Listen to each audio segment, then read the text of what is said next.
Assalamualaikum warahmatullahi wabarakatuh. Salam rahayu, rahayu, rahayu. Halo sobat sebat budaya. Kita sedang berada di situs Calon Arang. Apakah situs ini sama seperti yang digambarkan di serat Calon Arang, yang mana Calon Arang itu menyebarkan wabah, menyebarkan pandemi pada masa Jawa kuno, pada tepatnya pada kerajaan Airlangga, di mana raja menghukum keras sosok Calon Arang ini karena menyebarkan wabah. Apakah seperti itu ceritanya atau ada cerita lain di balik itu semua? Bersama saya Wiji Firmansyah, kita akan meliput situs Calon Arang bersama juru kunci nanti di sana. Kita langsung saja.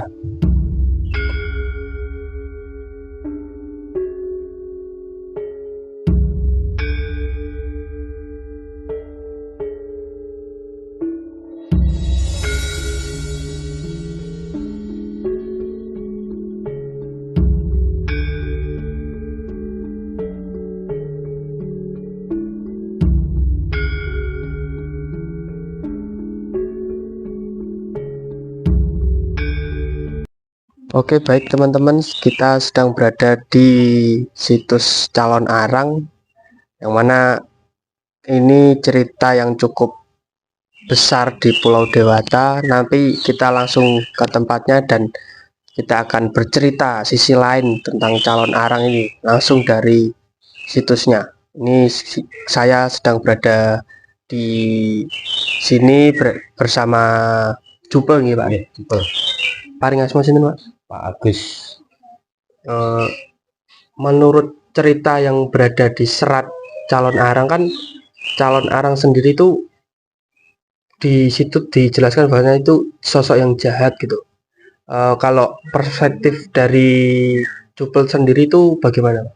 Untuk cerita beliau yang Calon Arang atau kita sebut dengan Walu Nating Girah, kalau pengurus sini Jupel sini menyebutnya Biyung Agung Girah. Itu seorang tabib ya, cerita-cerita yang jahat, bukan nenun itu hoax. 89% itu enggak benar. Karena apa? Cerita itu ditulis sama yang menang. Cerita karena yang namanya dia kan seorang korban politik mas beliau ini ya. Karena sebenarnya yang jadi raja dulu itu bukan Airlangga, sebenarnya beliau yang Girah, karena Airlangga sama Biyung Agung ini adalah kakak adik. Nah, satu ayah lain ibu gitu. Nah, sekarang kan yang jadi raja kan beliaunya, bukan Airlangganya.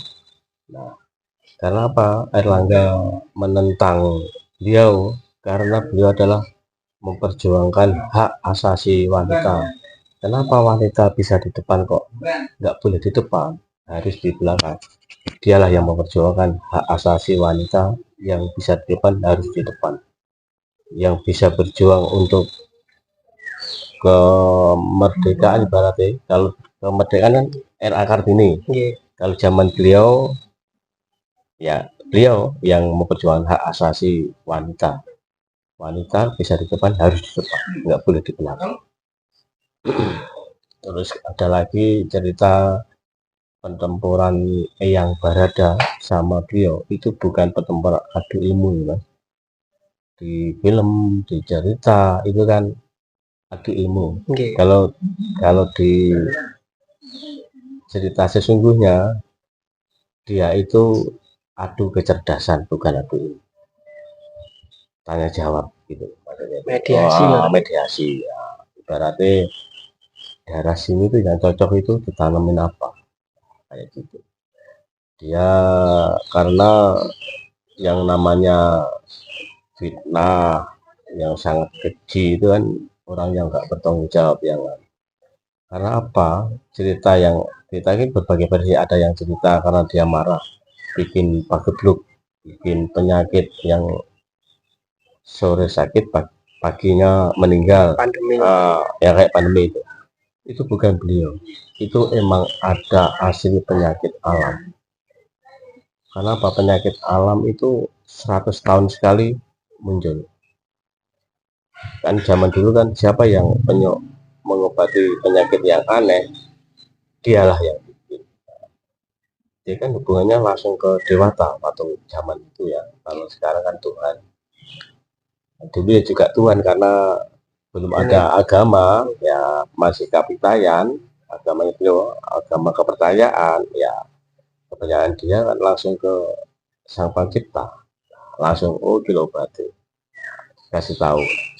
Karena raja yang punya telik sandi itu yang nggak bertanggung jawab, kalau Tuhan yang bikin penyakit itu dia, karena dia bisa mengobati penyakit aneh. Jadi Raja Airlangga sendiri itu bermain politik di sini. Ya betul. Kan politik juga dijadikan kambing hitam. Betul, dijadikan kambing hitam. Karena apa? Di tanah Jawa pada waktu itu belum ada bisa yang mengalahkan dia, belum ada. Karena ya mungkin sebenarnya aku yang ngalah.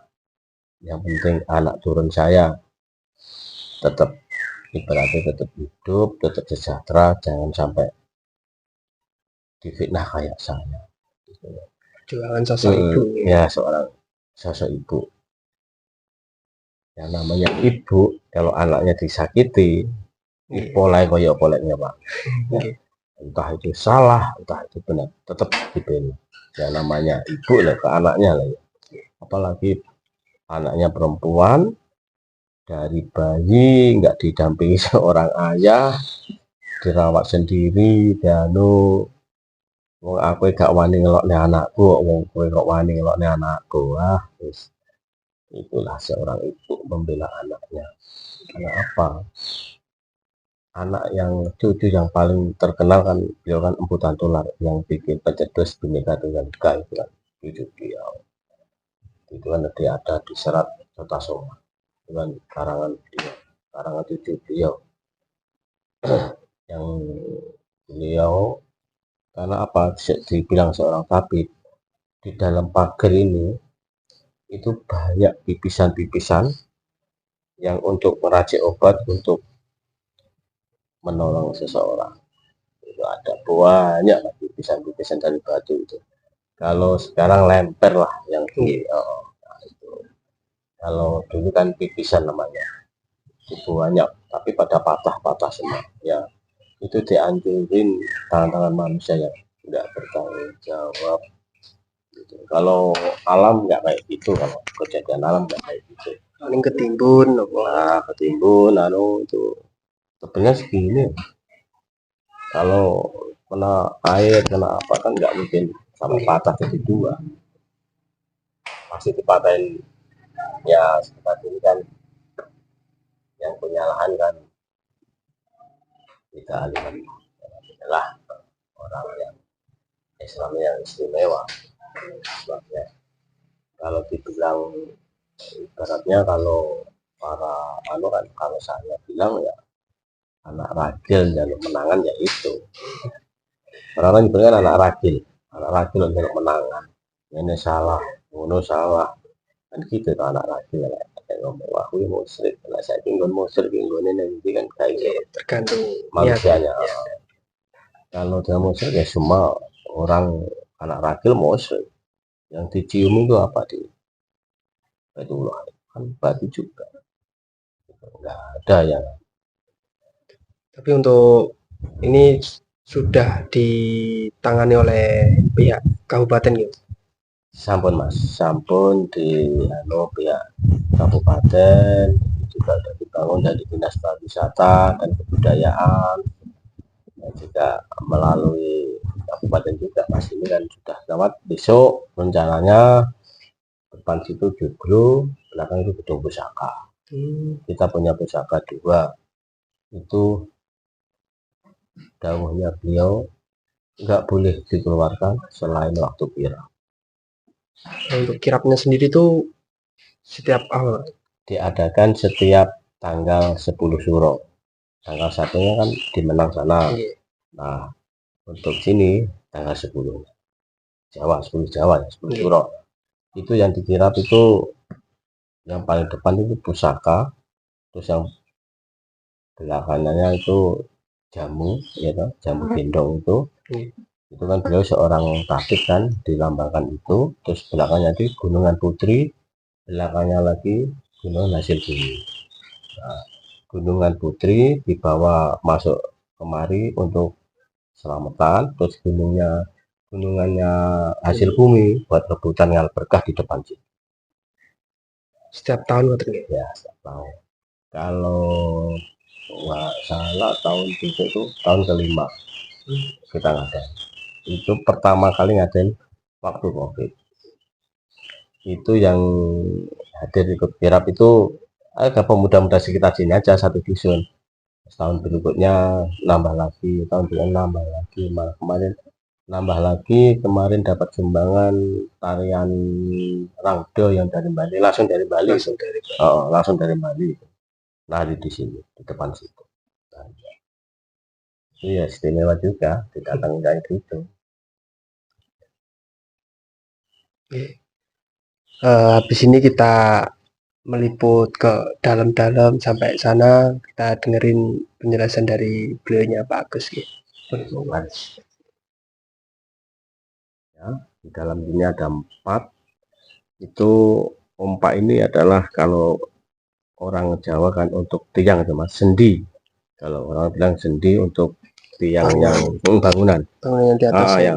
Kalau ombaknya segini, bangunnya kayak. Nah, dulu waktu pertama kali ditemukan ya berjumlah 4. Nah, dibilang itu untuk sebelah rumah. Nah, ditemukan lagi ini muncul sendiri mas. Dulu waktu evakuasi tahun 2012 tempatnya galian nggak ada ini. Nah, berapa tahun kemudian, ini baru 2 tahun mas ditemukan ini. Baru ini ada ini, orang dinas juga sempat kaget. Nah, ini berubah lagi petanya ini sudah berubah, berarti ini ada 15 ompak, yang 10 belum diketemukan, masih dalam. Saya yakin ya di sini aja. Nah, situ ini Pak Mas ya, ini yang ada bunganya itulah pintu sangga pamujan beliau. Ya. Ini yang panjang itu yang depan itu doorbell, pintu kamar, doorbell pintu masuk ke rumah beliau. Nah, ini patung Ganesha, terus itu patung Ganesha berdiri, yang kotak itu patung Ganesha berdiri. Nah, itu ini adalah yang kotak-kotak itu batu candi. Nah, anehnya di sini kan orang-orang dinas kan ngomongnya kan itu di sini ada candi. Nah, ada candi kok ada ombaknya. Itulah yang diherankan orang dinas itu di sini. Tapi kita yakin di sini adalah tempat beliau tinggal. Kalau sekarang ini pondok beliau lah. Di sini dulu kejahatan beliau. Kalau sumur upasnya ada, tapi masih belum diketemukan. Tapi kalau dilihat dari ada mas, dari Bambu Kuning ini ke sana itu 50 meter. Ini pohon yang paling tua ini. Pohon paling tua ini. Terus jamu monyet itu. Jamu monyet itu yang paling. Dulu ada 2 pohonnya ini, tapi yang satunya dibakar terus sama orang, mati akhirnya. Sebelum saya masuk sini, dulu banyak mas patung-patung itu, dari patung yang paling kecil sampai patung tangannya 4 ada di sini. Jadi dijarah. Lagi kalau sebelum diperhatikan oleh pemerintah ya Pak ya, itu masih diambil. Iya betul, sekarang pindah aja hukum sekarang. Kayak Numpang ini kan, ini dari warga mas, bukan asli sini ya. Ini dari warga mau dibikin taman. Bisa ini dikelilingi ini ompak-ompak Ditata dikasih umpak segini, ini ditaruh atasnya. Umpak. Terus ntar ada air hujan, terus kalau kayak gini itu bisa buat obat. Airnya biar bisa. Untuk ini sendiri Di sini ya hasilnya sama aja mas. Kita kan orang berdoa kan nyari orang berdoa kan nyari kenyamanan, nyari saya kan sering ditanya di situ itu sama aja sampai doa di sana di sini sama aja tergantung keyakinannya orang yang berdoa itu. Tapi kebanyakan orang-orang pilih di sini, nyamannya di sini. Ya mungkin langsung kan nggak ada atapnya, ya mungkin langsung atas lah kalau orang-orang ya. Nah, dikasih pagar ini dulu kan sini ada jalan. Ada orang berdoa, orang tahu jalannya naik motor sini, langsung dikasih pagar ini. Ya orang ada sekat lah, jalan dia tahu lah kalau di dalam ada orang berdoa. Oke, baik teman-teman, seperti itulah dari kisah calon arang, mulai dari politik Raja Erlangga dan lain sebagainya, sebagai sosok ibu dan lain sebagainya. Ini sudah cukup istimewa lah sosok beliau ini. Tapi nanti kita lanjut lagi ke depan. Oke teman-teman, seperti itulah ceritanya di situs calon arang ini yang cukup luar biasa. Dan juga terima kasih buat pemerintah yang sudah mau memperhatikan situs-situs budaya yang ada di Kabupaten Kediri ini khususnya. Saya Wiji Firmansyah dan Pak Agus mengucapkan terima kasih. Sampai jumpa di penelusuran berikutnya. Rahayu, rahayu, rahayu. Nah, ini.